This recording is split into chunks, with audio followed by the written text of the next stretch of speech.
আজ এই বাংলাদেশে এখন আলেমে আলেমে সব দুশ্মনী চলছে, আর জালেমে জালেমে দোস্তি চলছে। মিথ্যা কথা ছড়াতে ছড়াতে কয়েকদিনে আমার নামও ছড়িয়েছে, আমি নাকি কওমি মাদ্রাসা বিদ্বেষী, দেওবন্দি আলেমদের বিদ্বেষী। কোরআন আমার সামনে, আল্লাহর কসম আমি নিজেও কওমি মাদ্রাসায় পড়েছি, আমি কওমির সন্তান। কোন কারণে আমি কওমি মাদ্রাসার বিরুদ্ধে যাব? ওলামায়ে দেওবন্দের বিরুদ্ধে কোন কারণে যাব? আপনি বক্তব্যকে খণ্ডিত করে কাটছাঁট করে নিজের পক্ষে নেওয়ার জন্যে। এই বাংলাদেশে আমি সবচাইতে ওপেন ভাবে মামুনুল হকের মুক্তি আমি হামজা চেয়েছি, কারণ আমি তার কাছে থেকে দেখেছি লোকটার চরিত্র কি, তার ভেতরে ইখলাস। জবান খুলে পড়ে না আউযু বিল্লাহি মিনাশ শাইতানির রাজিম। বিসমিল্লাহির রহমানির রহিম।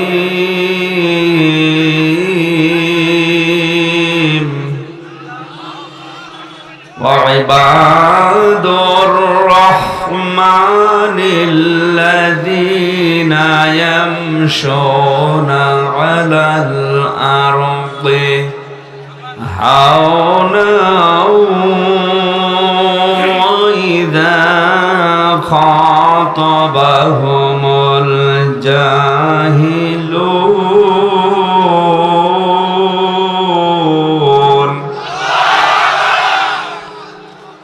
ওয়া ইযা খাতাবাহুমুল জাহিলুনা ক্বালু সালামা।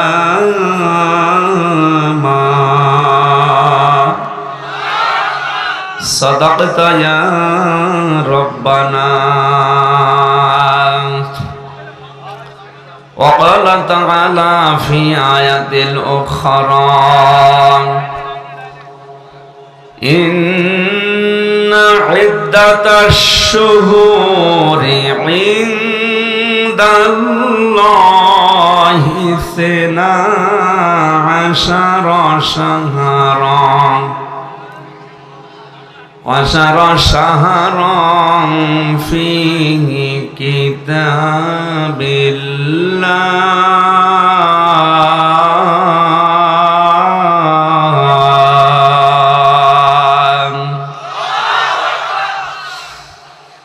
وما زادهم إلا إيمانا وتسليما.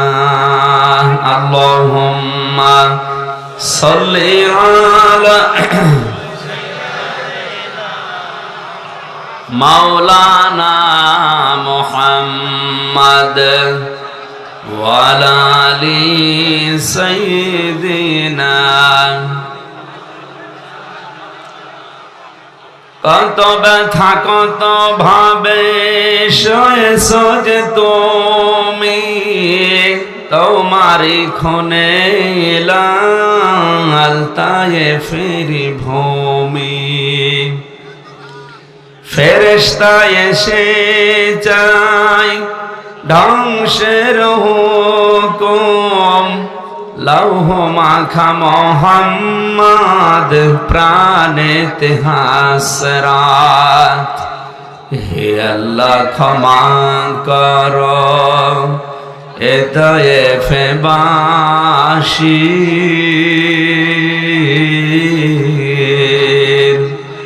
এরা বসেনি তো আমি যে মোহাম্মদ, হৃদয়ে মোহাম্মদ। আলহামদুলিল্লাহ। বাংলাদেশের ঐতিহ্যবাহী জেলা সিরাজগঞ্জ শাহজাদপুর থানার অন্তর্গত পোতাজিয়া গ্রামের যুব সমাজের উদ্যোগে মহাবিশ্বের মহাবিশ্বর আমাদের মালিক আমাদের মনিব মহান রব্বুল ইজ্জাত ওয়াল জালালের মুখের পবিত্র বাণী কোরআনে কারীম তাফসীরুল কোরআন মাহফিলের স্বনামধন্য সভাপতি আমার আরাফাতের ভাই আলহাজ মোহাম্মদ আলমগীর জাহান বাচ্চু, চেয়ারম্যান ৩ নম্বর পোতাজিয়া ইউনিয়ন পরিষদ, প্রধান অতিথি শাইখুল মাশায়েখ মাননীয় জাতীয় সংসদ সদস্য জনাব চয়ন ইসলাম, উপপ্রধান অতিথি ডক্টর সাজ্জাদ হায়দার লিটন, প্রেসিডিয়াম সদস্য বাংলাদেশ আওয়ামী যুবলীগ কেন্দ্রীয় কমিটি, আতালাল্লাহু উমরাহু ওয়া বারাকাল্লাহু ফি হায়াতি, বলেন আমিন। এ মাহফিলে এতক্ষণ যিনি আলোচনা রাখলেন আপনাদের এলাকার সন্তান, ইসলামিক চিন্তাবিদ, শিক্ষাবিদ জনাব মাওলানা রাশিদুল হাসান রাশেদ সিদ্দিকী। ইসলামী সঙ্গীত পরিবেশন করেছেন হাসানুল্লাহ জোলহাস সহ। আলোচনা রেখেছেন মাওলানা হুসাইন আহমেদ মাহফুজ চুয়াডাঙ্গা। নাম না জানা অন্যান্য ওলামা একরাম, সামনে বসা মুসলমান ভাইরা, পর্দার আড়ালের সম্মানিতা মা এবং বোনেরা, প্রশাসনের ভাইরা, প্রাণ প্রিয় সিরাজগঞ্জবাসী, আল্লাহকে ধন্যবাদ জানাচ্ছি যিনি আমাদের এখনো পর্যন্ত সুস্থ রেখেছেন। আমরা যে কথা বলতে পারছি, এক একটা কথা তৈরি হতে আমাদের এই কয়েক ইঞ্চি কণ্ঠনালী 27টা ধাক্কা লাগার পরে একটা কথা তৈরি হয়। যত দয়া দুনিয়ায় আল্লাহর আছে, আর রহমান আল্লামাল কোরআন খলাকাল ইনসান আল্লামাহুল বায়ান। আল্লাহ তাআলা বলেন, আমি যে রহমান, আমার বড় দয়া যে তোমাদেরকে আমি কোরআন শিখিয়েছি, আমি তোমাদেরকে বানিয়েছি। এই যে খলাকাল ইনসান থেকে প্রমাণ হয়, আজ যারা বাংলাদেশে আদম থেকে মানুষের সন্তান এটা বিশ্বাস না করে বানর থেকে মানুষ এসেছে এই থিওরি প্রতিষ্ঠিত করতে চায়, ওরা আল্লাহর কোরআনের আয়াত অনুযায়ী কাফির।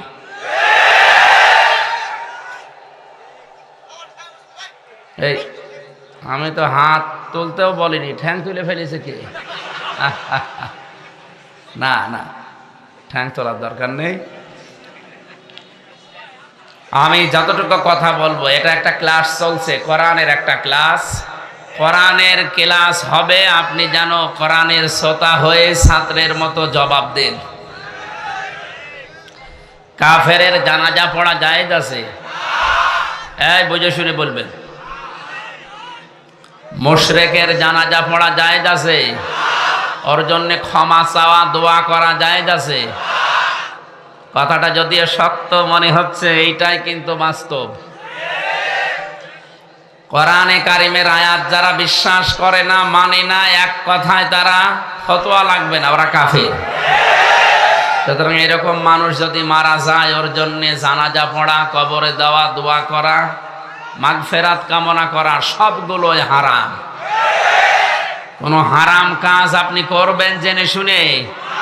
সামনে যদি এরকম একটা কিছু দেখাতে পারেন যে প্রকাশ্য যারা কুফরি করছে কোরআনের সাথে, এ মানুষগুলোর আর জানাজা মুসলমানদের কবরে দেওয়া হবে না, এদের জন্য 50 না 50,000 গরু জবাই করলেও সব জ্বলে যাবে। এ দেখবেন এমনি নাস্তিকরা টাইট হয়ে যাবে। মানুষ বানিয়েছেন আল্লাহ নিজে। এ কোরআনে কারিমে আল্লাহ জানালেন যে খালাকাল ইনসান, আমি মানুষ বানিয়েছি। আল্লামাহুল বায়ান, মানুষকে কথা বলা শিখিয়েছি, বায়ান দিয়েছি কে? এই জন্য আমরা যারা কথা বলতে পারছি, আমরা তো বোবা না। খুশি হয়ে বলেন আলহামদুলিল্লাহ। শুকরিয়া আদায় করলে আল্লাহ ওই নিয়ামত আবার দুনিয়ায় বাড়িয়ে দেয়। এটা আমাদের জীবনে এখন কিন্তু নিয়ামত। আপনি যদিও দাম না দেন, যাদের ঈমান আছে তাদের কাছে এটা পৃথিবীর সবচাইতে বড় নিয়ামত। কারণ ওরা জানে কোরআনের এই অনুষ্ঠানে আসলে কোরআনের ইজ্জতে এর শ্বাস প্রশ্বাসে নিঃশ্বাসে নেকি হচ্ছে। আল্লাহ রাব্বুল আলামিন বলেন, ওয়াইদ তাআযানা রাব্বুকুম লাইন শাকারতুম লাযিদান্নাকুম ওয়া লাইন কাফারতুম ইন্না আযাবি লাশাদীদ। আল্লাহ যেন নিজে মাইক হাতে নিয়ে এলান দিচ্ছে যে একটি ঘোষণা শোনো। কে বলছে? আল্লাহ নিজে মাইক হাতে নিয়ে লেগে পড়েছেন একটি ঘোষণা, একটি এলান। যদি আমার নিয়ামত পাওয়ার পরে শুকরিয়া আদায় করো লাযিদান্নাকুম, ওইটা অবশ্যই আমি আল্লাহ তোমাদের জীবনে আবার বাড়িয়ে দেব। যদি না শুকরিয়া করো, দাম না দাও, মর্যাদা দিতে না চাও, জীবন থেকে ওইটা ছিনিয়ে নেব এবং কঠিন আযাবের ভেতরে ফেলে দেব। আয়াতের তাফসীর পড়তে গিয়ে আমি শুকরিয়া আদায়ের শর্ত শ্রেণী এগুলো পেয়েছি তিনটা। বাংলাদেশে অধিকাংশ মানুষ আমরা জানি নিয়ামতের শুকরিয়া আদায় করে, একেবারে টটি পর্যন্ত খেয়ে ঢেকর তুলে বলে আলহামদুলিল্লাহ, হয়ে গেল না। এটা শুকরিয়া আদায়ের একটা মাধ্যম, একটা বাক্য। মুফাসসির লিখেছেন কেউ যদি কোনো নিয়ামতের শুকরিয়া আদায় করতে চায় তাকে তিনটা বিষয় মানা লাগবে। কয়টা? এক নাম্বার, আপনাকে মুখে স্বীকার করা লাগবে যে এটা নিয়ামত, এটা কি। দুই নাম্বারে আপনার অন্তরে এটা আনন্দ লাগা লাগবে, শান্তি পাবেন আপনি অন্তরে। তিন নাম্বারে যে কথাগুলো ওই নিয়ামতের মাধ্যমে শুনবেন ওইটা তার মালিকের মর্জি মতো খরচ করা লাগবে। আমি আগেই বলেছি, এটা কিন্তু ক্লাস চলছে। এই যে তিনটা বিষয় বললাম, নিয়ামতের শুকরিয়া কি করে আদায় করতে হয়, এটা বুঝেছেন কিনা? আসতে বলেন, এটা বুঝেছেন? এইভাবে শুকরিয়া আদায় করবেন। তাহলে আজকের নিয়ামতের শুকরিয়া আদায়, এক নম্বরে আমরা মুখে স্বীকার করছি, প্রশংসা আদায় করে আলহামদুলিল্লাহ। দুই নম্বরে এটা আমাদের মনের ভেতরে দেখেন যাদের ঈমান আছে তাদের আনন্দ লাগছে। ইন্নামাল মুমিনুনা আল্লাযীনা ইযা যুকিরাল্লাহু ওয়াজিলাত কুলুবুহুম ওয়া ইযা তুলিয়াত আলাইহিম আয়াতুহু যাদাতুহুম ঈমানা। আল্লাহ পাক বলেন, সত্যিকারের ঈমানদার তো তারা যাদের সামনে আমি আল্লাহর নাম উচ্চারণ হলে তাদের অন্তরাত্মা কেঁপে ওঠে। আর তাদের সামনে আমার কোরআনে কারীম থেকে যখন বোঝানো হয়, তেলাওয়াত করা হয়, যদি ঈমান থাকে ওই ঈমান আরো বেড়ে যায়। ঈমান আরো বেড়ে যায়, কথা কার? Must be. আজকে এখানে ঈমানদার যদি এসে থাকেন আপনি, অবশ্যই আপনার ঈমান বাড়বে। আর যদি ঈমান না থাকে, কি বাড়বে? নবীজি কোরআন আবু জেহেলের সামনেও পড়েছিলেন, আবু বকরের সামনেও পড়েছিলেন। দুইজনের নামের আগে আবু আছে। এক আবু কোরআন শোনার পরে তার ঈমান বেড়ে গেছে, আর এক আবু কোরআন শোনার পরে ঈমান বাড়ে নাই, শয়তানি বেড়ে গেছে। এখানে আপনি বসবেন আবু জেহেলের মতো মন নিয়ে না, আবু বকরের। আল্লাহ পাক আমাদেরকে আবু বকরের সাথে যেন কবুল করেন, বলেন আমিন। তিন নম্বরে নিয়ামতের শর্ত কি পেয়েছি? শুধুমাত্র অন্তরে আপনার আনন্দ লাগবে, শান্তি লাগবে তা না। এখান থেকে যে কথাগুলো আজকে ডেলিভারি দেওয়া হবে কোরআনে কারিমের আলোকে, এই কথাগুলো আপনারা প্র্যাকটিক্যাল লাইফে আল্লাহর মর্জি মতো মিলাবেন। কথা বলে না কেন? আজকের আমার আলোচনার বিষয় আল্লাহর বান্দা কারা। আমরা সবাই দাবি করছি আমি কি আল্লাহর বান্দা? না না, আপনার ভেতরে যদি 12টা গুণ না থাকে, আপনি আকাশ দিয়ে উড়ে যেতে পারেন, আপনি আল্লাহর বান্দা হতে পারেননি। আল্লাহ পাক তার জান্নাত বানিয়েছে কিন্তু গরু ছাগলের জন্য না, তার বান্দাদের জন্য। ফাদখুলি ফি ইবাদি ফাদখুলি জান্নাতি। আমার বান্দাদের ভেতরে প্রবেশ করো, এরপরে জান্নাতে যাও। তার মানে জান্নাতে যাওয়ার আগে আপনাকে বান্দা হওয়া লাগবে। কি হওয়া লাগবে? বিশ্বনবীকে আল্লাহ পরা কোরআনে 7টা নামে বিশেষ করে ডাক দিয়েছেন, তার ভেতরে বান্দা একটা। এ শব্দটা এত আদরের শব্দ, এত মহাব্বতের শব্দ মুহাম্মদ রাসূলুল্লাহকে পর্যন্ত আল্লাহ বান্দা বলেছেন কোরআনে, ওয়াইন কুনতুম ফি রাইবিম মিম্মা নাযালনা আলা আবদিনা।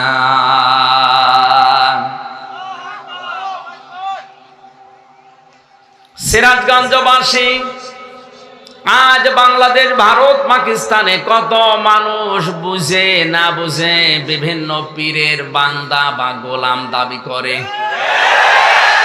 এলাকায় পীর আছে কিনা আমি জানি না, অত জোরে বলা দরকার না। পীর কি খারাপ জিনিস?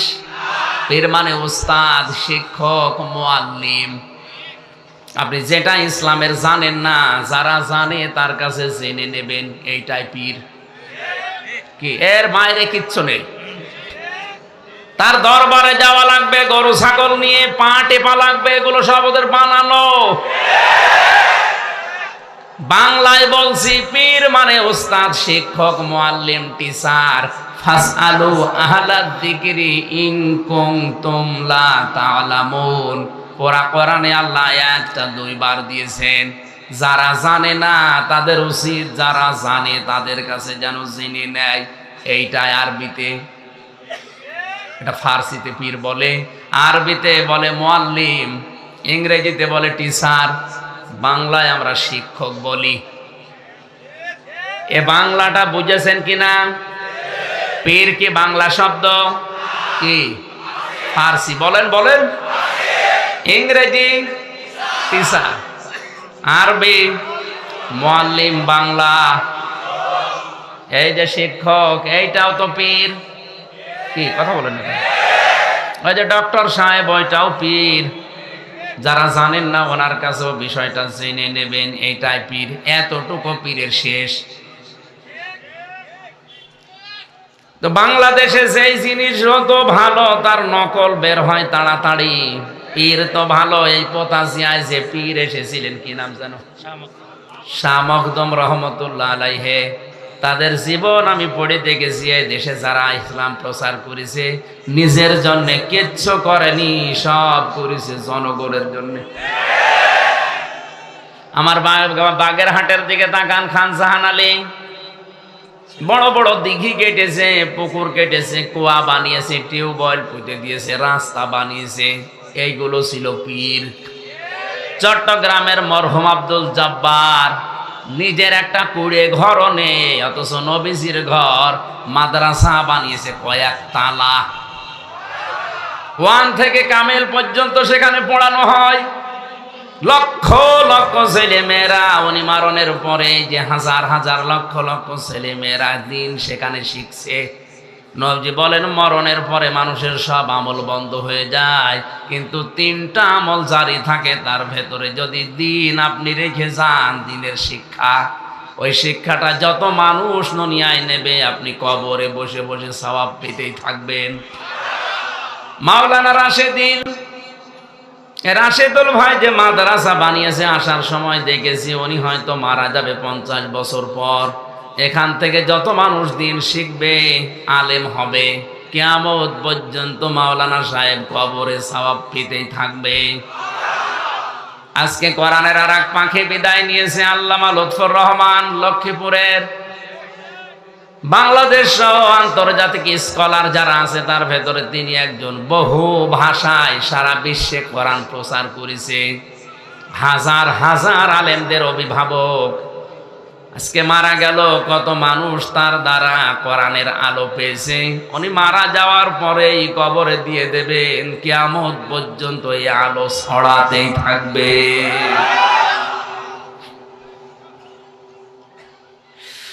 সিরাজগঞ্জবাসী, আমি যেটা বোঝাতে চাই এখানে, পীর শব্দটা ভালো আমরা উল্টা অর্থে নিয়েছি, কারণ অধিকাংশ মানুষের শব্দটা নিয়ে ব্যবসা করে খায়। এই কারণে আজকে থেকে ক্লিয়ার যে যারা জানেন না, যারা জানে ইসলামের বিষয়, তার কাছে জানতে যাবেন। এইটার নাম ফার্সিতে পীর বলা হয়। এর বাইরে কিছু করা তার জন্য আপনি পারবেন না, খুশি করতে পারবেন না। আপনি মনে করেন যদি পীর সাহেবকে একটা এরকম শাল চাদর দিয়ে খুশি করব, আরে ভাই, আপনার আগে আপনি তো 2000 টাকার শাল কিনেছেন, আপনার আগে একজন 5000 টাকার শাল ওরে দিয়ে গেছে। পৃথিবীর মানুষকে খুশি করা মানুষের দ্বারা সম্ভব না, কারণ এই যে পেটটা, আল্লাহর নবী বলেন মানুষের এই পেট ভরবে না কোন পর্যন্ত জানো? পৃথিবীর মানুষকে যদি বলা হয় 1 মাঠ ভর্তি তোমাকে স্বর্ণ দেওয়া হয়েছে, সে বলবে আল্লাহ আমি যদি আর একটা মাঠ ভর্তি স্বর্ণ পেতাম তাহলে আমার ভালো হতো। আর একটা মাঠ ভর্তি যদি স্বর্ণ দিয়ে দাও, বলবে আর একটা যদি পেতাম। মানুষের পেট ওই পর্যন্ত ভরবে না যতক্ষণ কবরের মাটি পেটে না যায়। রহমানের বান্দা যদি আমরা দাবি করি, আল্লাহর বান্দা যদি আমরা দাবি করি, বলছিলাম যারা আজ বলে আমি অমক পীরের গোলাম, পীরের বান্দা, এ কথা বলা যে কত বড় মারাত্মক। আল্লাহ সবচাইতে বেশি রাগান্বিত হয়ে যায় ওই মানুষটার উপরে যখন সে তার বান্দার পরিচয় দিতে চায় না। আল্লাহ বাদে কারো গোলামির পরিচয় দেওয়া, বান্দা বলা, কারো কাছে সাহায্য চাওয়া জায়েজ নেই, হারাম। হারাম এবং হারাম। জিন্দা পীর হোক আর মরা পীর হোক, কারো কাছে সাহায্য চাওয়া যাবে না। সাহায্যের একমাত্র জায়গা আল্লাহ। এমনকি কেউ যদি বলে ইয়া রাসূলুল্লাহ আমারে সাহায্য করেন, কবিরা গুনাহ হবে। আপনি নামাজে কেবলই বলে আসলেন ইয়্যাকা না'বুদু ওয়া ইয়্যাকা নাস্তাঈন, শব্দটা কিন্তু না'বুদু ওয়া ইয়্যাকা এভাবে ছিল। ফেল ফাইল মফউল এভাবে শব্দ সাজানো হয় আরবি গ্রামারে। আল্লাহ আগে ইয়্যাকা দিয়ে দিয়েছেন, মফউলকে আগে এনে মুকদ্দম করে জানিয়েছেন। এখানে দেখবেন বাংলা লিখতে গেলে হর্ষাই দেওয়া লাগে। একমাত্র তোমারই ইবাদত করি। সুবহানাল্লাহ বলতে পারেন না? এই গ্যারান্টি দিয়ে যখন জানলেন একমাত্র তোমারই ইবাদত করি, এরপরে আপনি যদি কোনো পীরের কাছে মরা হোক জিন্দা হোক সাহায্য চান, আল্লাহ এত রাগান্বিত হন। এখন যদি এখান থেকে বাড়ি যেয়ে দেখেন আপনার স্ত্রীর কাছে কেউ শুয়ে আছে, কিছু করেনি, এমনি শুয়ে আছে, আপনার ভালো লাগবে? আপনার যেমন রাগ হবে আল্লাহ পাক ঠিক ওই রকম রেগে যায় বান্দা যখন তাকে বাদ দিয়ে অন্য কারো কাছে সাহায্য চায়। সুতরাং এই শাহজাদপুরে যারা আল্লাহ বাদ দিয়ে অন্যের কাছে সাহায্য চাচ্ছেন বা যারা চাওয়ার ব্যবস্থা করে দিচ্ছেন, দুইজনেরই সমস্যা। আল্লাহ আপনার উপরে রেগে আছে, আপনি এখন আল্লাহর বান্দা হতে পারেননি। আজকের আলোচনার বিষয় কি বললাম? আমার ভাইরা, আমি বলছিলাম আজকের আলোচনার বিষয় হচ্ছে আল্লাহর বান্দা কারা। আমরা আল্লাহর বান্দা হওয়ার চেষ্টা চালাবো ইনশাআল্লাহ। দরুদ আর সালাম পড়ছি নবী মুহাম্মদুর রাসূলুল্লাহ সাল্লাল্লাহু আলাইহি ওয়াসাল্লামের প্রতি। এখানে একটা তথ্য আছে, আলেম আছে না, আলেমদেরকে বলছে এবার ওয়াল্লাযী আরসালা রাসূলাহু বিল হুদা ওয়া দীনিল হক লিইয়ুযহিরাহু আলাদ-দীনি কুল্লিহি ওয়া কাফা বিল্লাহি শাহীদা। এতদিন যেভাবে শুনেছেন না, নতুন ভাবে তাফসীর করছি, ভালোভাবে শুনবেন। আল্লাহ পাক বলেন তিনি সে আল্লাহ যিনি তার রাসূলকে সত্য দিন সহকারে দুনিয়ায় পাঠিয়েছেন শুধু খেলা করার জন্য। বলেন কোরআনে স্পষ্ট আয়াত এটা। তিনি সেই আল্লাহ যিনি তার রাসূলকে পাঠিয়েছেন সত্য দিন সহকারে। কেন পাঠালেন? লিইয়ুযহিরাহু, একটাই উদ্দেশ্য, তিনি যেন জাহির করেন। কি করেন? জাহির করেন, প্রকাশ্য করেন, উপরে তুলে নিয়ে আসেন, প্রকাশ করে দেন, প্রতিষ্ঠিত করেন। প্রায় ৯৯টা অর্থ আছে এর। আলাদ-দীনি কুল্লিহি, দুনিয়ায় যত ধর্ম আছে, যত দিন আছে, সব দিনের উপরে যেন তিনি তার পাঠানো দিন ইসলামকে উপরে তুলে নিয়ে আসেন। আল্লাহ তাআলা এতটুকু বলে শেষ করেননি, ওয়া কাফা বিল্লাহি শাহিদা। এই কাজ করতে গিয়ে নবীর পেছনে যদি বাংলাদেশের কেউ না থাকে, আমি আল্লাহ বলছি আমি নিজেই যথেষ্ট। এবার আসেন তো আয়াতের পক্ষে হাদিস। মান করাল কোরআনা ফাস্তাযহারাহু ফাহাল্লা হালালাহু ওয়া হাররামা হারামাহু আদখালাহুল্লাহুল জান্নাহ ওয়া শাফাআহু ফি আশারাতিন মিন আহলি বাইতিহি কুল্লুহুম ক্বাদ ওয়াজাবাত লাহুন নার। তিরমিজি শরীফের হাদিস। নবীজি বলেন, যে ব্যক্তি কোরআন পড়ে আরে কোরআনকে ইজহার করার চেষ্টা করে, মান করাল কোরআনা ফাস্তাযহারাহু, ওই যে কোরআন লিইজহিরাহু, এখানে ফাস্তাযহারাহু শব্দের মাদ্দা কিন্তু একই। তাহলে ইজহার শব্দের অর্থ বললাম প্রকাশ করা, প্রচার করা, দাঁড় করানো, প্রতিষ্ঠিত করা। এই পৃথিবীতে যারা কোরআন পড়ে আর কোরআনকে যারা দাঁড় করানোর জন্য চেষ্টা চালায়, প্রতিষ্ঠা করার জন্য যারা চেষ্টা চালায়, ফাহাল্লা হালালাহু, এর হালালকে হালাল হিসাবে মেনে নেয়। একটি বারের জন্য চিন্তা আসে না যে কোরআনে কারিম আল্লাহ প্রকাশ করার জন্য বলার পরেই হালালের কথা কেন বললেন? কারণ আল্লাহ জানে ভালো করে এ পৃথিবীতে কোরআন যদি প্রতিষ্ঠিত না হয়, কায়েম না হয়, এমন এমন হালাল জিনিস আছে যে এই সমাজে মানা সম্ভব না। এ দেশে অনেক হালাল কাজ আছে আপনি ইচ্ছা করলেও মানতে পারবেন না। মেয়েকে বিয়ে দেওয়ার সরকারি যে নিয়ম আছে, 18 বছর, আর ছেলের কত, এ বয়সের আগে যদি আপনি বিয়ে দেন, নিশ্চিত আপনার মামলা খাবেন, ধরা খাবেন, জেলে যাবেন। কথা বলেন না কেন? কোরআনের সাথে আয়াতের কোন এই নিয়মের কোন মিল আছে? অথচ এ দেশের আইন সরকারি আইন, আপনি মানতে বাধ্য। ইসলাম যদি থাকতো এই আইন মানতে আমরা বাধ্য থাকতাম না। কোরআনের হালাল বিষয়গুলো আমরা এখন মানতে পারবো না, কারণ কোরআন কায়েম নেই। ও হাররামা হারামাহু, যারা এর হারামকে হারাম বলে মেনে নিয়েছে, আজ অনেক হারাম আছে যেগুলো আমরা ইচ্ছা করলেও ছেড়ে দিতে পারছি না, মেনে নিতে বাধ্য হচ্ছি। আজ হাজার হাজার অফিসার ঘুষ খায়। এদেরকে যদি বলা হয় কি বলে, আমার কিছু করার নেই, ওপরের নির্দেশ। এই যে আমার এই গাড়িটায় মনে করেন এর কাগজপত্র, রোড পারমিট সব ঠিক আছে, ওকে। এই সিরাজগঞ্জ থেকে কুষ্টিয়া পর্যন্ত যেতে কমপক্ষে 3 থেকে 4 জায়গায় আল্লাহর ওলিরা ধরবে। হুজুর দোয়া চাই। আমি যদি বলি কই আমি তো দোয়া করে আসলাম, না, যে দোয়া নিয়ে এসেছেন ওই দোয়া দিয়ে যান। শেষে বাড়ি পর্যন্ত যেতে যদি আমি 1000 করেও দোয়া দিতে দিতে যাই, আমার 4000 যাবে। টোল আছে, রাস্তায় আছে খরচ, ড্রাইভারের খরচ, তেলের খরচ।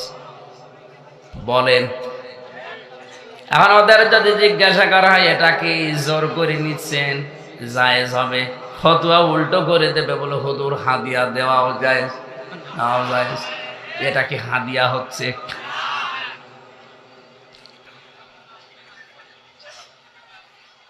এক সাহাবীকে নবীজি ইয়ামেন দেশে পাঠাচ্ছিলেন, মুআজ ইবনে জাবালকে ডাক দিয়ে বললেন, মুআজ ইবনে জাবাল, ওই দেশে তোমাকে দায়িত্ব দিয়ে পাঠাচ্ছি, দায়িত্বশীল যতক্ষণ থাকবা হয়তো মানুষ তোমার ভয়ে বিভিন্ন হাদিয়া তোফা দেবে।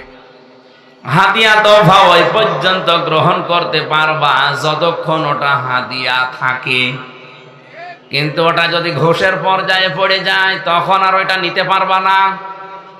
আজ যেই মানুষগুলো আমার কাছে গাড়ি থেকে 4000 টাকা মনে করেন নিয়ে নিল 4 জায়গায়, ওই পোশাক না পরে যদি এই পোশাক পরে থাকতো আমি হাদিয়া দিতাম।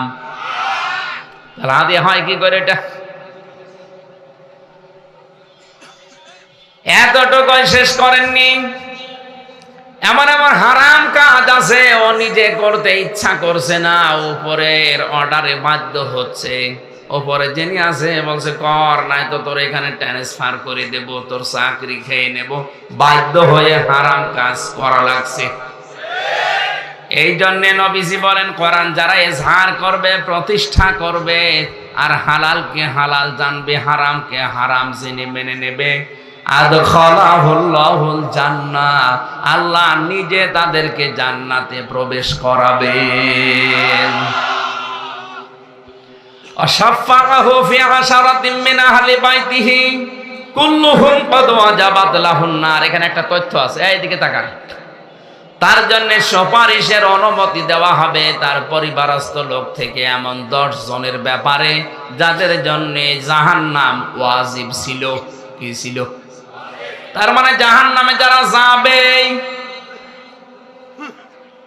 এখানে একটা ছোট্ট সূক্ষ্ম বিষয় লুকিয়ে আছে। আমি জেলখানা যাওয়ার আগে 20 সাল পর্যন্ত এই বিষয়টা ক্লিয়ার ছিলাম না। জেলে যাওয়ার পরে আমার অনেক আলেমের সাথে পরিচয় হয়েছে, বিশেষ করে মাওলানা মামুনুল হক, মাওলানা সাখাওয়াত হোসেন রাজি, এই সমস্ত আলেমদের কাছে বসে বসে সেই বিষয়টা আমি পেয়েছি। আমি এতদিন পর্যন্ত যেখানে লেখাপড়া করেছি, যে সার্কেলে, ওখানে এরকম ভাবে জানতাম যে কবিরা গুনাহ করে যদি কেউ তওবা না করে মারা যায়, ওই লোকটা জাহান্নামে গেলে মহান আল্লাহ ওকে আর বের করে দেবে না। কিন্তু মাওলানা মামুনুল হকের সাথে, মাওলানা সাখাওয়াত হোসেন রাজির সাথে বহুদিন, প্রায় 2 বছর 8 মাস আমরা পাশাপাশি এ বিষয়টা নিয়ে প্রায় 15-20 দিন একাধারে আমরা আলোচনা করে ক্লিয়ার আমার কনসেপ্ট এসেছে। কোন মানুষ যদি শিরিক আর কুফর করে কেউ যদি মারা যায়, ওই লোকটার জন্য বিনা হিসাবে, বিনা বিচারে জাহান্নাম, ওর জন্য আর কিছু নেই। কিন্তু কোন মানুষের যদি ঈমান থাকে, আর ওই মানুষটা যদি এই দুনিয়াতে গুনাহ করে, সে কবিরা গুনাহ হতে পারে, সগীরা গুনাহ হতে পারে, তওবা করার সময় যদি না পায়, আর যদি বাগী না হয়, এই মানুষটা যদি জাহান্নামে আল্লাহ দিয়েও দেয় কোনো কারণে, ঈমান যদি থেকে থাকে, মহান আল্লাহ তাকে যে কোনো দিন আবার বের করে নিয়ে হাউজে কাউসারের পানি থেকে গোসল করে আবার জান্নাতে দিয়ে দেবে। কিন্তু এখানে সূক্ষ্ম বিষয়টা কি? আপনার ঈমান যদি থাকে, কি থাকে? আজ বাস্তবতায় তো বাংলাদেশের দিকে আমি তাকিয়ে দেখি, ঈমান থাকার মতো অনেকেরই অনেক বিষয় নেই। আমরা জানি এখানে যারা বসে আছেন যে অজু করলে অজু ভেঙে যায় 7টা কারণে, নামাজ পড়লে নামাজ ভেঙে যায় 19টা কারণে, হজ করলে হজও ভেঙে যায় 5টা কারণে, রোজা করলে রোজাও ভেঙে যায় 2টা কারণে, আমল বা কাজ করলে কাজও ভেঙে যায়, নষ্ট হয়ে যায় 2টা কারণে। এগুলো জানেন কিনা? তাহলে ঈমান যদি আপনি আনেন, ঈমানও ভেঙে যায় 10টা কারণে। ওই 10টা কারণ যদি কারো ভেতরে থাকে, আর ও লোকটা যদি বলে না আমার ঈমান আছে, আল্লাহর কসম আপনি তো মুশরিক, আপনি তো কুফরি করি, আপনার ঈমান শেষ হয়ে গেছে। আপনি আর আবু জেহেল এখন সমান। আবু জেহেল যেমন জান্নাতে যাবে না, আপনিও যাবেন না। এখন যদি বলেন কি আবু জেহেলের মতো অত খারাপ আমি, আরে ভাই ও বিশ্বাস করতো আল্লাহ একজন আছে। কি বেশি বললাম না? ও বিশ্বাস করতো আল্লাহ একজন আছে। এই জন্য কাবার চত্বরে গিলাফ ধরে বদরে যাওয়ার আগে বলেছিল, মালিক তুমি আসো, আমি জানি মুহাম্মদের বিরুদ্ধে যুদ্ধে যাচ্ছে বদরে, সত্যের পক্ষে যে আছে তাদেরকে তুমি বিজয় দিও। ওর দোয়াও কবুল হয়ে গেছে। আল্লাহ একজন আছে, ও যদি বিশ্বাস না করবে, কোন কারণে আল্লাহর ঘর কাবা শরীফেরও দায়িত্বে থাকবে বলেন? এমনকি এই গিলাফ ধরে বলেছিল তুমি আসো, আমি জানি। তোর কাজ ছিল মুশরিক ছিল, শিরিক করতো, ও নিজেকে টিকিয়ে রাখার জন্য শিরিক করেছে বেশি এ দুনিয়ায়। এই জন্য লোকটা যারা শিরিক করে আমরা তাদেরকে মুশরিক বলি। কি বলি? আরো জোরে। মুশরিকের জন্য জান্নাত না জাহান্নাম? এটা যে জাহান্নামে যাবে তার প্রমাণ নবীজি নিজে। নিজে দোয়া করেছিলেন তার আপন চাচা আবু তালিবের জন্য, চাচা মুশরিক, এজন্য আল্লাহ দোয়া ফেরত দিয়েছে। এটা জানেন কিনা? তাহলে এখান থেকে প্রমাণ পাওয়া যায়, ওয়ালাইন সাআলতাহুম মান খালাকাস সামাওয়াতি ওয়াল আরদা লা ইয়াকুলুনাল্লাহ। কোরআনে আয়াতটা কয়েক জায়গায় আল্লাহ জানিয়েছেন। হে নবী, ওদেরকে যদি জিজ্ঞাসা করেন আকাশ আর জমিন কে বানিয়েছে, ওরা গ্যারান্টি দিয়ে লা ইয়াকুলান্নাল্লাহ, লামে তাকিদ নুনে সাকিলা, গ্যারান্টি দিয়ে বলবে আল্লাহ বানিয়েছে। তাহলে আল্লাহ একজন আছে, কথা আবু জাহেলও বিশ্বাস। বলেন বলেন। কিন্তু এই বিশ্বাসের সাথে সাথেও শিরিক করতো। আল্লাহ একজন আছে, কিন্তু ওনার সাথে আরো অনেক শক্তি আছে, এ বিশ্বাস করার কারণেও মুশরিক। আমাদের দেশে অনেক মুসলমান আল্লাহ একজন আছে বলে, পাশাপাশি অন্য কেউ আছে এরকম বিশ্বাসও করে। এজন্য যারা শিরিক করবে তার 1 নম্বরে ঈমান নষ্ট হয়ে যাবে, 2 নম্বরে যারা কুফরি করবে তাদের ঈমান নষ্ট হয়ে যাবে, 3 নম্বরে যারা নেফাক করবে, মুনাফিক যারা সব ধর্মকে সমান মনে করবে। এই যে তাফসীর থেকে আমি একটা উদাহরণ লিখেছি, যারা সব ধর্মকে সমান মনে করে ওর ঈমান নষ্ট হয়ে যায়। এ দেশে নেই। এখন যদি বলেন হুজুর এই কথা বলার দরকার নেই, আপনি ঘটনা বলেন, সাপের কাহিনী বলেন, বলবো? আমি তো আসল কথা বলছি। আপনি আর কোনোদিন জাহান্নাম থেকে বের হতে পারবেন না যদি এই 10টা থাকে। জীবনের মতো যাবেন, এই শেষ, কোনোদিন আর পারবেন না। আর যদি এই 10টার কোনোটাই না থাকে, আপনি কোনো না কোনোদিন যাবেন, আবার একদিন বের হবেন। এই জন্য তো আপনাকে বাঁচার জন্য বলছে, আমি আপনার শত্রু না, আমি আপনার বন্ধু। 4 নম্বরে নবী ছাড়া যারা অন্যের আদর্শকে ভালো মনে করে, এ বাংলাদেশে নেই। এরা আবার জান্নাতে যাওয়ার আশা করে বসে আছে। ওই ভালো করে শুনে, 4 নম্বরে নবী ছাড়া যারা অন্য কাউকে আদর্শ হিসাবে ভালো মনে করে,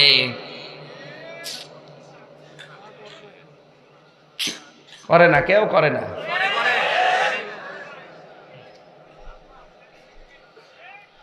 আজ টক শোতে বসে বসে নবীর বিরুদ্ধে কথা বলে, তো ওর কাছে নবীর আদর্শ যদি ভালো হতো ও কি করে বলতো? 5 নম্বরে যে মানুষগুলো আল্লাহর বিধানকে নিয়ে কটাক্ষ করে, আজ প্রকাশ্য কটাক্ষ করছে, তাহলে আল্লাহর বিধান নিয়ে কটাক্ষ করলো, আর ঈমান আছে না গেছে? ওটা কি আর ঈমানদার আছে না বেঈমান? ওই বেঈমান যদি জান্নাতে যায়, জাহান্নামে যায়, আর বের হবে? তাহলে এরে এখনই সতর্ক করা লাগবে না? আরে এখন থামা লাগবে না? 6 নম্বরে আল্লাহর বিধানকে যাদের ভালো লাগে না, এই মানুষগুলোর ঈমানও ভেঙ্গে যায়, নষ্ট হয়ে যায়।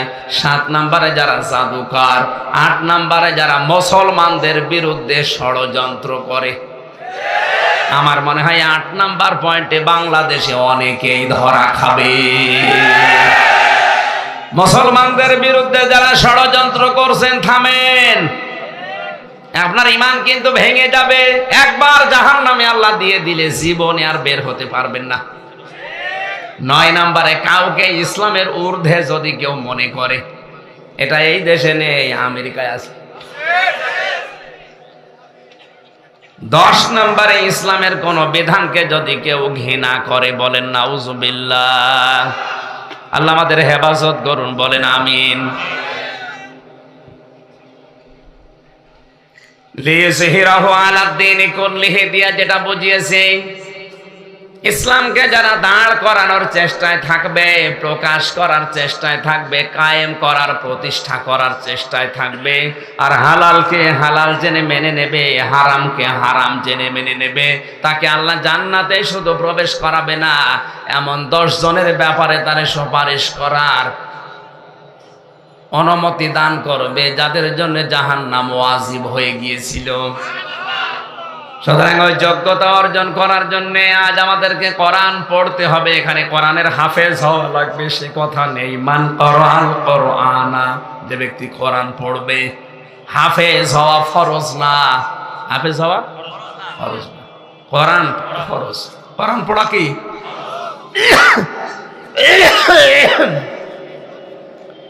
আবহমান কাল থেকে এই দেশে যারা আল্লাহর ওলিরা শুনলাম, শাহ মকদুম থেকে শুরু করে, শাহজাহান থেকে শুরু করে, খান জাহান থেকে, এই শাহজালাল থেকে শুরু করে যত আল্লাহর ওলি এই দেশে এসেছে, তাদের জীবনীগুলো আমাদের সিলেবাসে আছে, আমরা পড়েছি।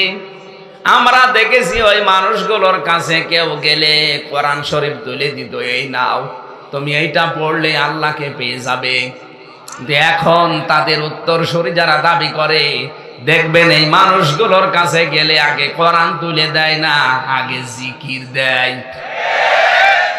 কান খাড়া করে শোনেন সিরাজগঞ্জের মানুষেরা, এলাকায় যদি 50 জন পীর সাহেব থাকে, ওইটাই হক পীর, ওইটাই হক্কানি দরবার। সেখানে গেলে আগে কোরআন শরীফ তুলে দেয়। আর যেখানে গেলে শুধু হো হো, ওটা ভণ্ড। কারণ হো হো বলে কোনো জিকির নেই। কথা বলেন না কেন? এরা নাকি থানাতে, টিওন অফিসে, এসপি অফিসে আমার নামে চিঠি দিয়েছে যে আমরা আল্লাহর ওলি, আমরা পীর, আমাদের নামে উনি বলে। আরে আপনি কিসের পীর? আপনার দরবারেতে কোরআন থাকবে। শাহজালালের কাছে কেউ গেলে আগে কোরআন তুলে দিত। কথা বলেন না কেন? এই যে শাহ মাকদুম এখানে যিনি পতাশিয়া এসে পোতা পুঁতেছিলেন, ইট নাকি গেড়েছিলেন, ওনার জীবনী পড়ে দেখেছে। আমি জানতাম না যে এই জেলায় সেটা। ওনার কাছে কেউ গেলে উনি কোরআন আগে তুলে দিত, এই নেন, এইটা পড়লে আল্লাহকে পেয়ে যাবেন। পরিষ্কার ভাষায় বলছি, বাংলাদেশে 48,000-এর উপরে এখন পীর। এই 48,000-এর ভেতরে হাতে গোনা কয়েকটা বাদ দিলে অধিকাংশ গুলোই ভণ্ডামিতে লিপ্ত। এমনকি কাফের পর্যন্ত হয়ে গেছে। সাতক্ষীরার খাজা মঈনুদ্দিন সিদ্দিকী, নাম শোনেননি? মাওলানা খাজা মঈনুদ্দিন সিদ্দিকী সাতক্ষীরা, শ্রদ্ধাভাজন বড় ভাই, উনিও এক পীরের সন্তান। উনি প্রকাশ্য মাহফিলে ঘোষণা দিয়েছে আমার বাবাও কাফের হয়ে গেছে। কারণ কাজ করে কুফরি, কথা বলে কুফরি। ওনাকে নাকি বলেছিল যে তুই আমার ছেলে, আমার দরবারটার 12টা বাজাবি। বলেছে বাবা আপনি আমাকে কোরআন পড়িয়েছেন কেন? কোরআন পড়িয়ে দেখে আপনার এই দরবার টিকে না। এজন্য আবার বলছি, এই দেশে যারা পীর সাহেব আছেন, যেখানে গেলে আগে কোরআন তুলে দেয়। মরহুম মাওলানা আব্দুল জব্বার চট্টগ্রামের মতো, সারসিনার পীরের মতো যে কোরআন শরীফ নেন, এটা ভালো করে বোঝেন। 1 বছর সময় দিলাম, মুরিদ হয়েছ, পুরাটা মাতৃভাষায় একবার পড়ে আসো, দেখো তোমার জীবন এমনিতেই পাল্টিয়ে যাবে। আপনি যদি এটা পুরাটা নাই পড়েন, তো এর হালাল কি করে জানবেন, হারাম কি করে জানবেন?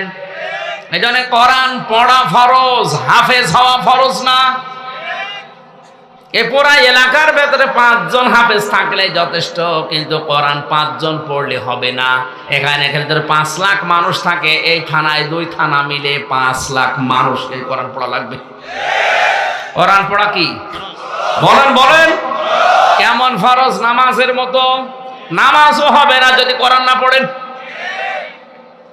নামাজের যে 19টা নামাজ ভাঙ্গার কারণ আছে, আর 1 নাম্বার কারণ কোরআন অশুদ্ধ পড়া।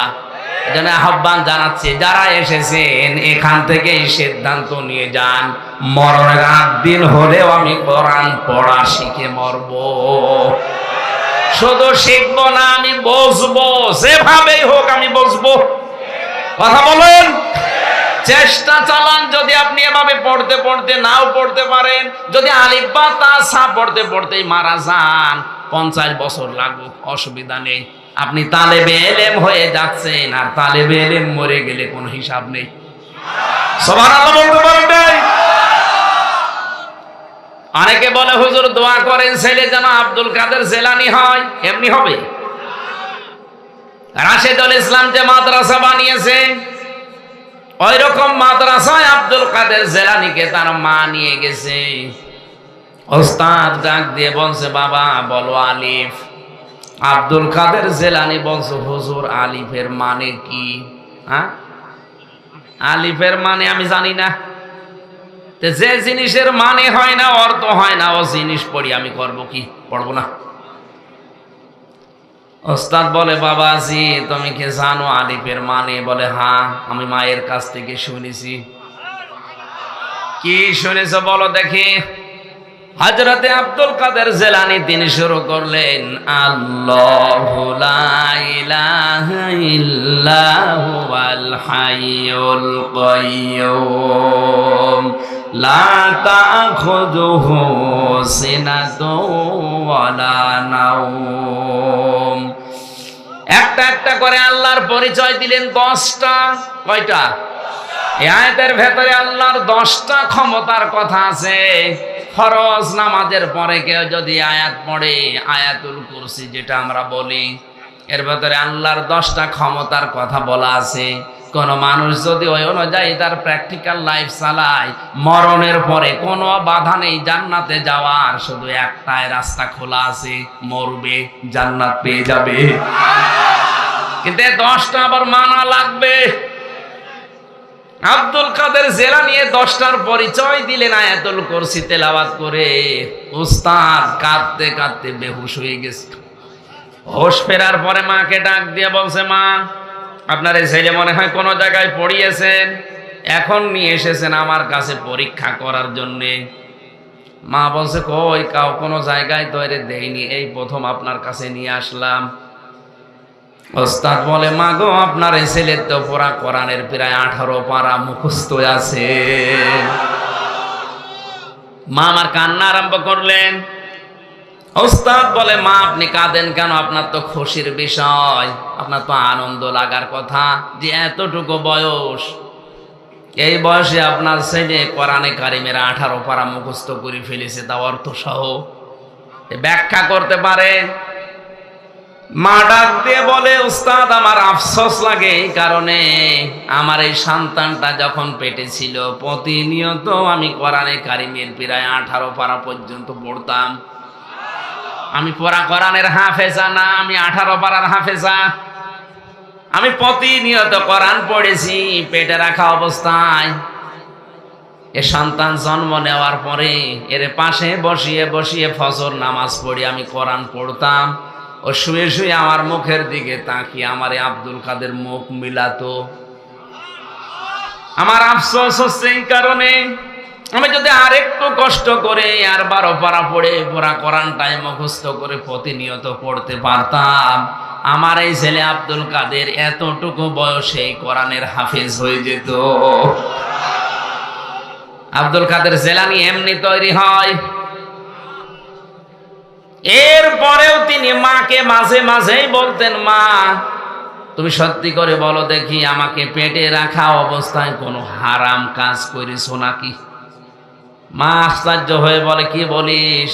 বলে, হ্যাঁ আমি বলতাম না, আমি যা পড়ি আমার মনে থাকতে চাই না, অবশ্যই তুমি আমাকে পেটে রাখা অবস্থায় কোনো হারাম কাজ করেছো। মা বলে, বাবারে তোরে পেটে রাখা অবস্থায় কোনো হারাম কাজ করেছি বলে আমার মনে হয় না, তবে একটা কথা আমার মনে আছে, আমার পেটের ভেতরে তোর বয়স যখন 9 মাস, কয় মাস, ওই সময় আমি তোর নানির বাড়িতে ছিলাম। উঠানের উপরে আচার নাড়ি দেয়, শোকাতে দেয় রোদে, ওটা শোকাতে দিয়েছে কে জানো, আমি খেয়ে ফেলেছিলাম। কারণ সন্তান পেটে রাখা অবস্থায় মানুষের টকের দিকে ঝোঁক বেশি হয়।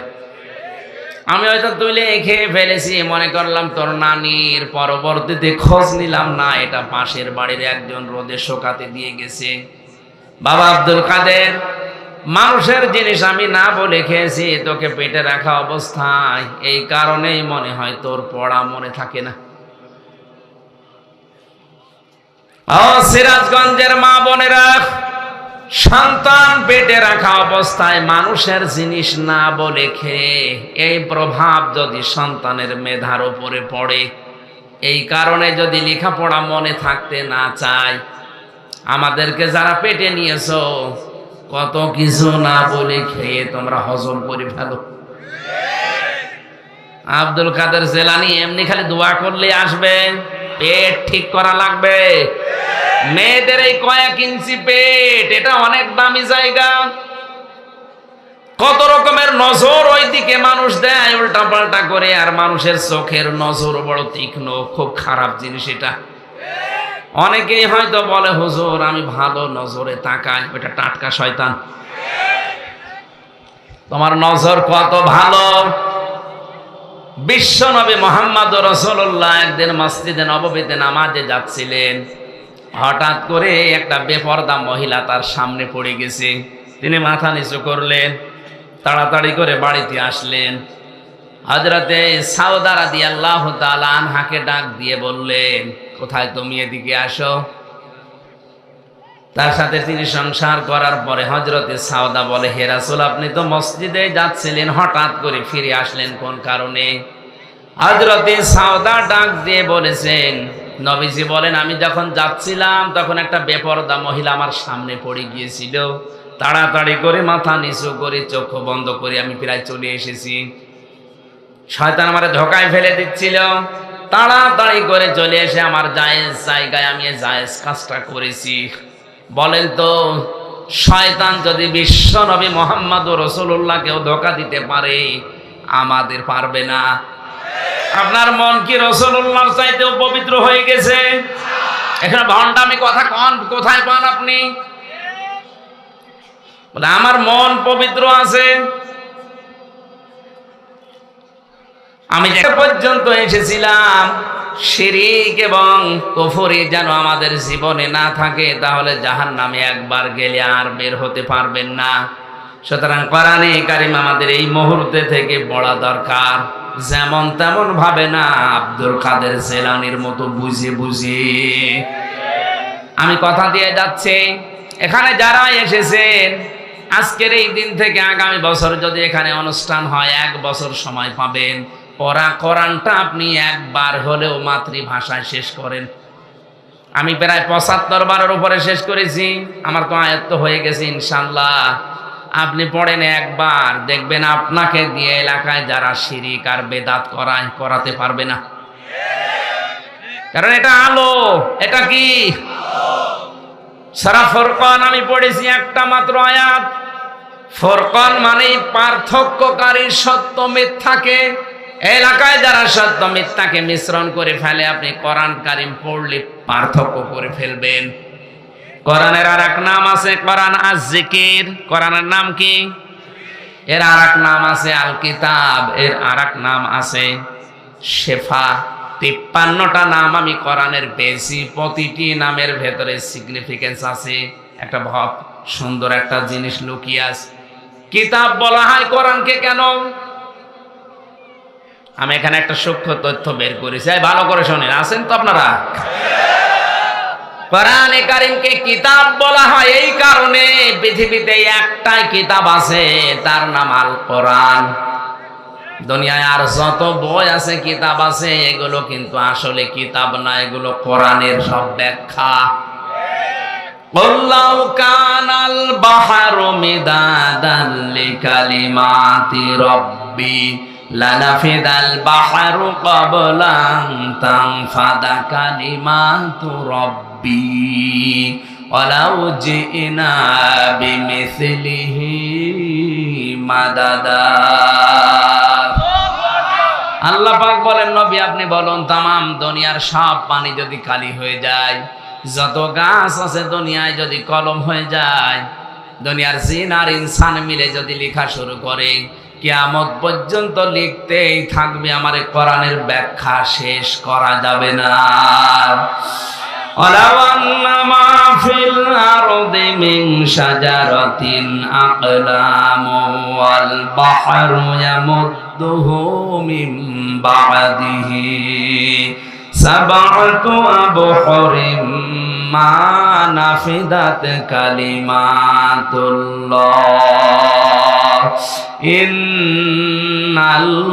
ইন্নাল্লাহা আজিজুন হাকীম।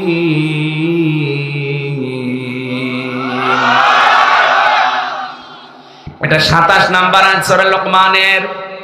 আল্লাহ পাক বলেন, যদি জমিনের যত গাছ আমি বানিয়েছি সব গাছকে যদি কেউ কেটে কেটে কলম বানিয়ে ফেলে, 7টা সমুদ্রের পানিকেও যদি কেউ কালি বানায়, এরপরে আরো সমুদ্র যোগ করে, আল্লাহ এই কথাগুলো ব্যাখ্যা স্বরূপ বলছেন। এ কারণে যেটা সম্ভব না, মা নাফিদাত কালিমাতুল্লাহ, আমি আল্লাহর কালেমার ব্যাখ্যা লিখে কোনোদিন শেষ হবে না। এই জন্য দুনিয়ায় কিতাব কয়টা? একটা। বলেন বলেন, কেন একটাকে কিতাব বলা হয়? আমি এই জন্য একটা পড়লাম, যারা আলেম আছেন এবার তাদেরকে বলছি, কোরআনের প্রথম শুরুতেই দেখবেন লেখা আছে যালিকাল কিতাবু লা রাইবা ফীহ। এখানে কিতাবের আগে কি আছে? আলিফ লাম। কি আছে? আরো জোরে বলেন।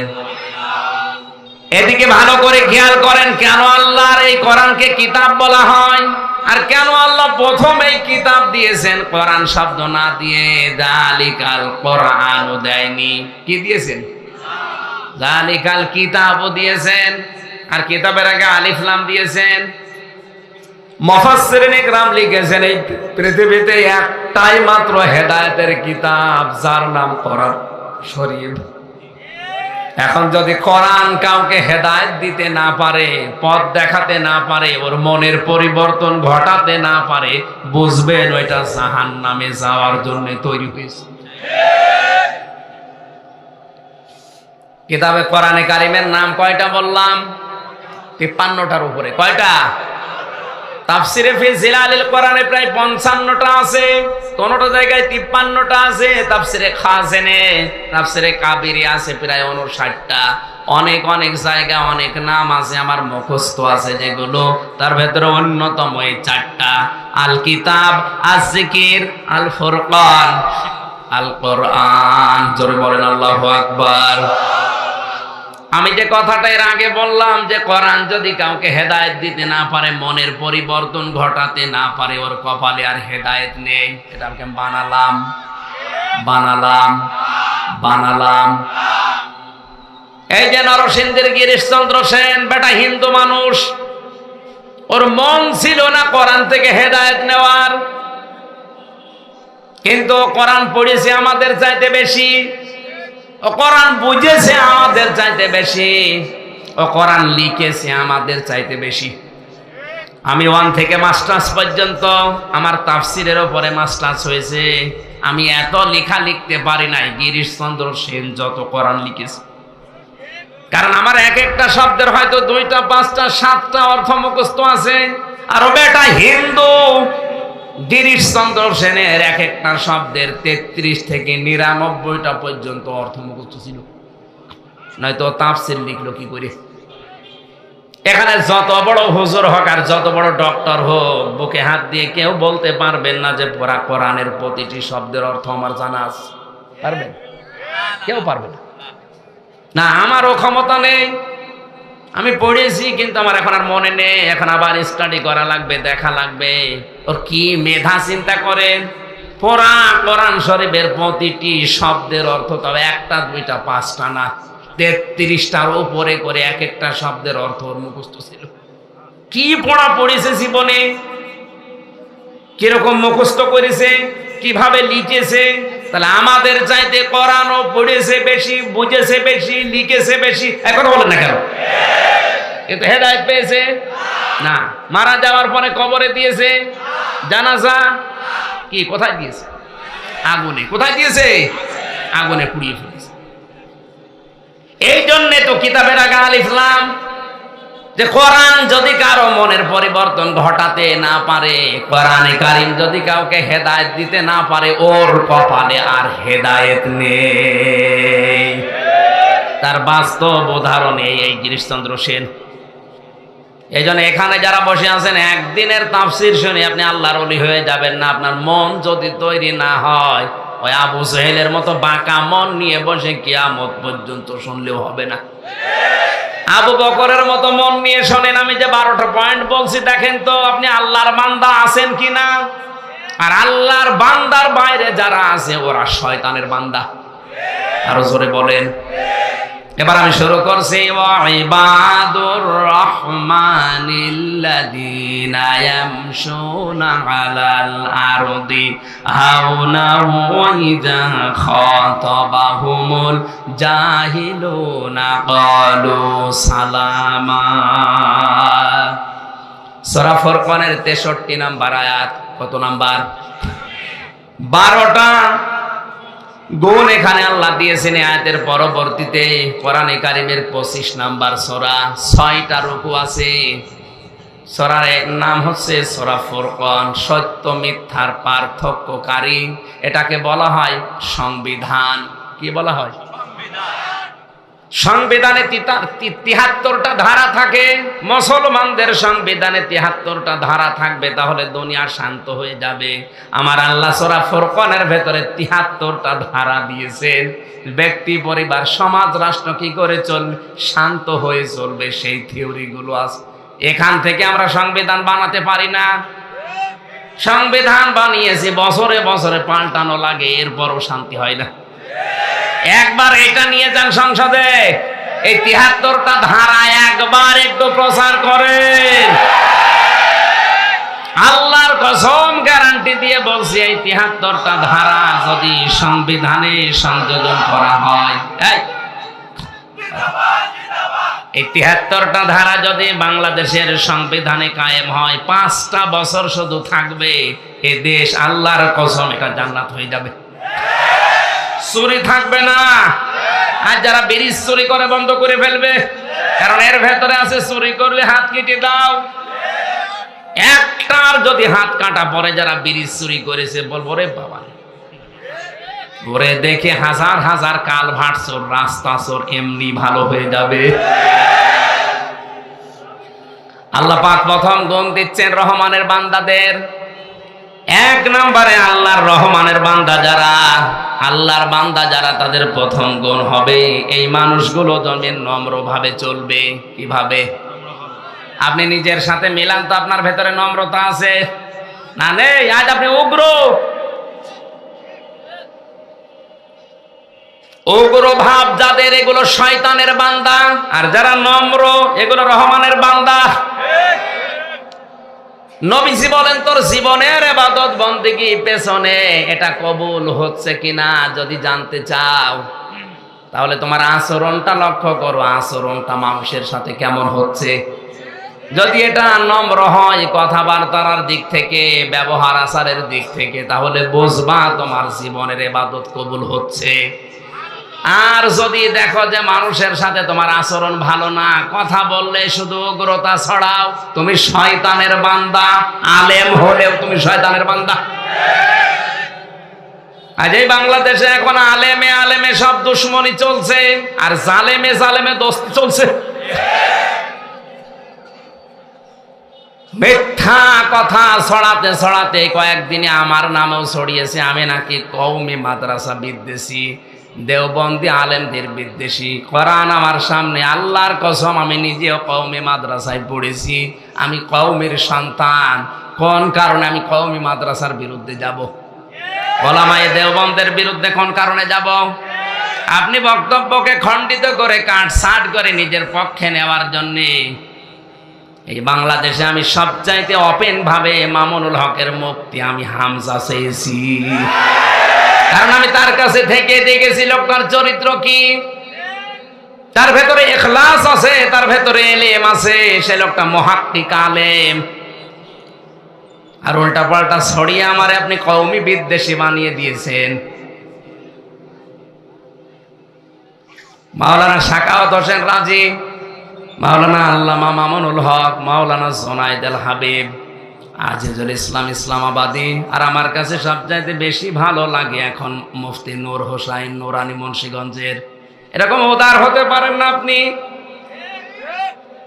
মাওলানা মামুনুল হক আজ জেলখানায় বসতেছে এই দেশের কিছু দালাল মৌলবীর কারণে। দালাল গুলো যদি দালালি না করতো, 5 গোলাম যদি না হয়ে থাকতো, মাওলানা মামুনুল হক 3 বছর না 3 দিনে বের হয়ে যেত। এমন কোন অপরাধ নেই যে তার এই খালি ফসলায় পেছন দরজা দিয়ে শুধু এই যে আলেম নামে, এই মৌলবী নামে এই জালেমগুলো, এই দালালগুলো খালি ফুসলায়। কথা বলতে গেলে ওর গায়ে লাগে, এই কারণে এখন আমারে বানিয়েছে আমি নাকি কওমি মাদ্রাসা, দেওবন্দি আলেমদের বিরুদ্ধে। শয়তানি করার জায়গা পাও না, এটা মানুষের নামে আন্দাজে এক মিথ্যা তহমত দিয়ে দাও। আমি সে ছোটবেলা থেকে নিজে কওমি মাদ্রাসায় হাফেজি, কওমি, আমি কওমির সন্তান, আর আমার নাম দিয়েছে উল্টাপাল্টা। আমি সংগঠন হিসাবে দেশে যারা দিন কায়েমের চেষ্টা করে আমি তাদের সাথে আছি মনে প্রাণে, কারণ আমি জানি আমার মরণ হওয়া লাগবে সাধারণ না, শাহাদতের মরণ। 3টা বছরে জেলখানার জীবনে প্রতিদিনের আমার তাহাজ্জুদের নামাজের দোয়া ছিল এইটা, আল্লাহুম্মা ইন্নী আসআলুকা শাহাদাতান ফি সাবিলিক। আমি সাধারণ মরণ চাই না, আমি শাহাদতের মরণ চাই। আর শাহাদতের মরণ হতে হলে এই দেশে যারা ইসলামী আন্দোলন করছে এখানে থাকলে সম্ভাবনা বেশি। তাছাড়া ওই গাছতলায় বসে শুধু হু হু, ওখানে কিয়ামতের আগেও শহীদ হওয়া যাবে না।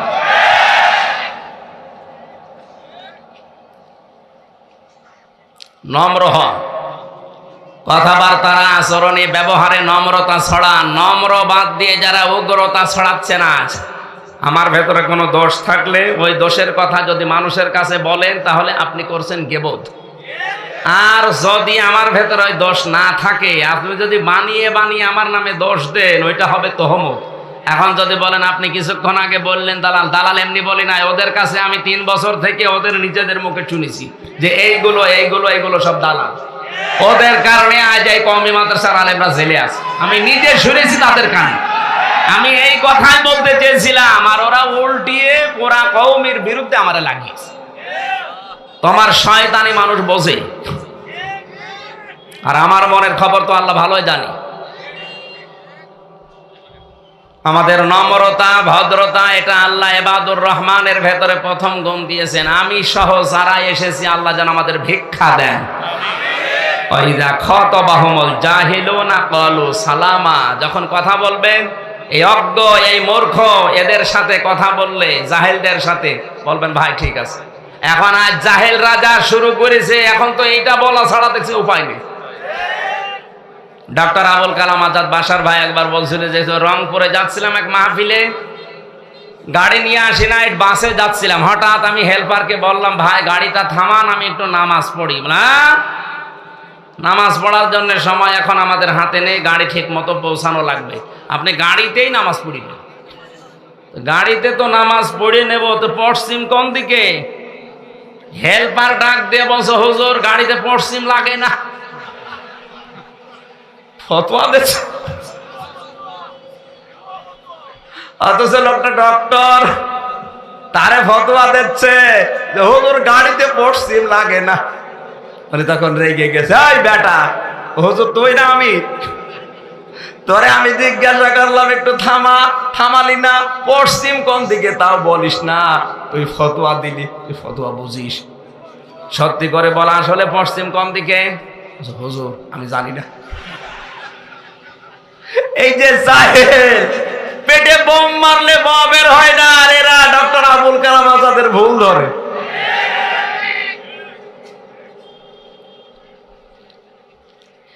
তিন নম্বরে আল্লাহ পাক বলেন, হে নবী ওই মানুষগুলো আপনার রবের জন্য রাতের বেলা দাঁড়িয়ে যায়। কার জন্যে? والذين يبيتون لربهم سجدا وقياما, রাতের বেলা যখন দাঁড়ায় তারা শুধু দাঁড়িয়েই থাকে না, কোরআনে কারীম তেলাওয়াত করে। জেলখানার ভেতরে মাওলানা মামুনুল হককে দেখেছি রাত 2টা 2:30টার সময় উঠে 4 পারা 5 পারা দাঁড়িয়ে দাঁড়িয়ে, এখন 50 বছর বয়স তাও পড়তেছে। আমার 33 বছর বয়স, আমার পা লেগে যায় 2 পারা পড়তে, অথচ বেটার মাথায় ব্যথা। দেখবেন যখন আদালতে আসে তখন কোণের ভেতরে ভর দিয়ে আসে, অথচ এরপরও জেলের ভেতরে থাকাকালীন প্রতিদিন এই 3টা বছরে তাদের তাহাজ্জুদ আর নফল নামাজ মিলে প্রায় 6-7 পারা করে পড়ে। আমরা পারি না, আমিও তো হাফেজ, আমার মাজাও ব্যথা না, পাও ব্যথা না, 2 পারা পড়তে গেলে কেমন যেন লাগে। আমার বয়স 33, ওনার বয়স 50, তারপরও এবাদতে আমি পারছি না ওনার সাথে। কারণ এবাদতের ভেতরে একটা মজা আছে। যদি রাতের বেলা তাহাজ্জুদ নামাজে আপনি কান্না করতে পারেন সেজদা দিয়ে, স্ত্রী ব্যবহারে ওই শান্তি পাবেন না। এ পৃথিবীতে আমাদের কাছে সবচাইতে বেশি আনন্দের কাজ মনে হয় স্ত্রীর ব্যবহার। কথা বলেন না কেন? কিন্তু তাহাজ্জুদের নামাজে যদি আপনি গুনার কথাগুলো স্মরণ করে কান্না করতে পারেন বড় একটা সেজদা দিয়ে, এমন একটা আনন্দ পাবেন, মজা পাবেন, দেখবেন দুনিয়াতে ওই মজা আর কোথাও নেই।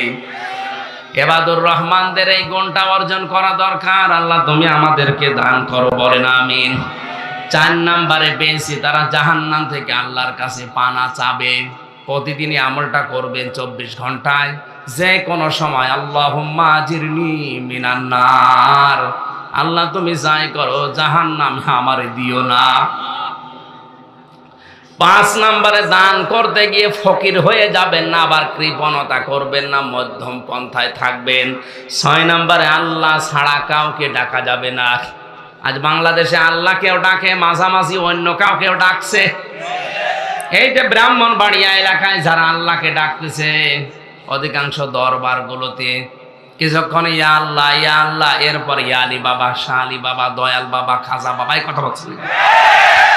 এগুলো হারাম। এটা রহমানের বান্দার গুণ না, শয়তানের বান্দার গুণ। 7 নম্বরে অন্যায় ভাবে কাউকে হত্যা করা যাবে না, রায়ও দেওয়া যাবে না।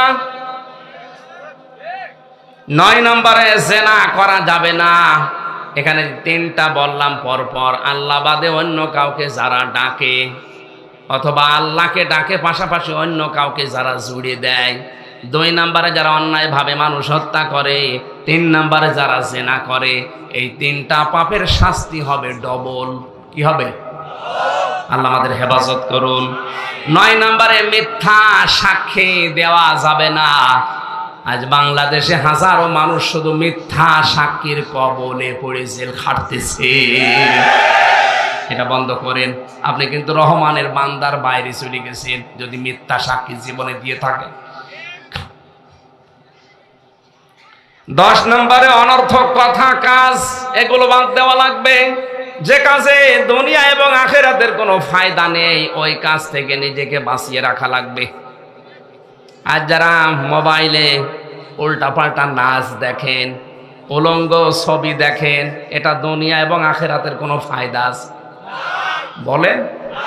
আপনার শরীর নষ্ট হয়, আপনার চোখের জেনা হয়, মনের জেনা হয়, বাকি আরো কত কিছু অঘটন ঘটে যাচ্ছে। সুতরাং এই মুহূর্তে যারা আছে এরকম কাজে, রহমানের বান্দা থাকতে হলে ছেড়ে দেওয়া লাগবে। রাজি আছে? কারা কারা রাজি আছেন বলেন তো? নাউজুবিল্লাহ, এত মানুষ এই কাজ করেন। এলাকা তো আমি এসে মানুষ ভালো মনে করছিলাম, এরা দেখছি সব উলঙ্গপনায় আছে।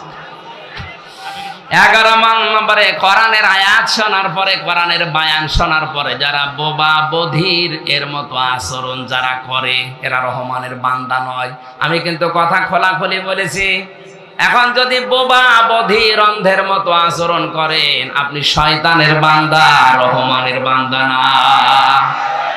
এই কথাটার ওজন আপনি টের পাননি। এইটা আজকের আসল ওয়াজ। ভাঙে কি বলবো, ভাঙে কি বলবো? কোরআনের কথা শোনার পরে যারা অন্ধ বোবা বধিরের মতো আচরণ করে, এরা রহমানের বান্দা না, এরা শয়তানের বান্দা। আমি জানি এখানে এরকম মানুষ বেশি। এরপরে 12 নাম্বার হচ্ছে তাদের পরিবারের জন্য তারা দোয়া করবে। কার জন্যে? সবাই মিলে দোয়াটা একবার পড়েন। আল্লাযীনা ইয়াকুলুনা রব্বানা রব্বানা হাব লানা মিন আজওয়াজিনা ওয়া যুররিয়াতিনা কুররাতা আ'য়ুনি ওয়াজআলনা লিল মুত্তাকিনা ইমামা। এই যে 12টা গুণ আমি সংক্ষেপে বলেছি, আমি সহ যদি আমরা সবাই এই গোলটা এটা যেহেতু কালকে রেকর্ড হয়ে ছড়িয়ে যাবে সারা দেশে, সবাইকে আহ্বান জানাবো, শোনেন, বারবার বারবার বারবার শোনেন। নিজেদের জীবনে যদি আমল করে নিতে পারেন, এই 12টা গুণ আপনি রহমানের বান্দা হিসাবে আল্লাহ পাক নিজে আপনার জন্য অ্যাপার্টমেন্ট তৈরি করবেন। এই পৃথিবীতে একজন মানুষকে আল্লাহ জান্নাতের ঘর দেখিয়েছিলেন, তার নাম আসিয়া। নাম কি? হযরতে আসিয়াকে আল্লাহ নিজে জান্নাতের ঘর দেখিয়েছেন। আয়াতের পরবর্তী কথা, উলাইকা ইউজসাউনাল গুরফাতা বিমা সাবারু ওয়া ইউলাকাউনা ফিহা তাহিয়াতাও ওয়া সালামা খালিদিনা ফিহা হাসনাত মুস্তাকাররাও ওয়া মুকামা। সুবহানাল্লাহ ওয়ালহামদুলিল্লাহ লা ইলাহা ইল্লা সুবহানাল্লাহ।